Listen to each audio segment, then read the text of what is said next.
আমরা পর্যালোচনা করে দলের মধ্যে আলোচনা করে সবার সাথে কথা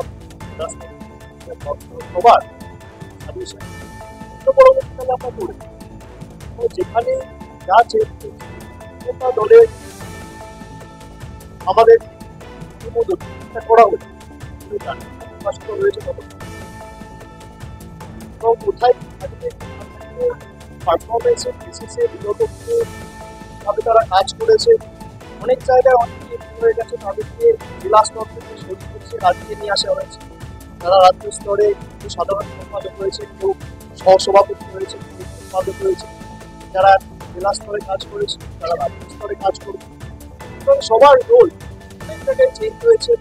অনেকে জেলা স্তরে নতুনভাবে সুযোগ করে দেওয়া হয়েছে, যারা হয়তো খুব ভালো প্রচেষ্টা করেছে কিন্তু আশানুরূপ বা প্রত্যাশিত হয়তো আমরা ফল করতে পারি, কিন্তু পরিশ্রমের কোনো কমি রাখি তাদেরকেও আমরা পুরস্কৃত করেছি অনেক জায়গায়। দল যারাই পরিশ্রম করেছে, যারা দলের জন্য কাটপাট করে নির্বাচন থেকে শুরু করে সারা বছর মানুষের কাছে সরকারের নির্বাচক জনসেবামূলক কাজ কর্মসূচি মানুষের দুয়ারে পৌঁছেছে, তাদের সকল যথাযথভাবে দল পুরস্কৃত করার চেষ্টা করেছে এবং আমাদের সকলের লক্ষ্য ছিল সবাই মিলে ঐক্যবদ্ধ হয়ে যেতে কাজ করে। আপনি উত্তর কলকাতার ক্ষেত্রে বা বীরভূমের ক্ষেত্রে যেটা বলছেন, সেখানে নেতাজি ইন্দোরে মমতা বন্দ্যোপাধ্যায় লিখতে বলেছে কোর কমিটিতে যারা ছিল সেখানে অনুব্রত বন্দ্যোপাধ্যায় থাকবে। গতকাল কোর কমিটি হয়েছে, আপনারা দেখেছেন।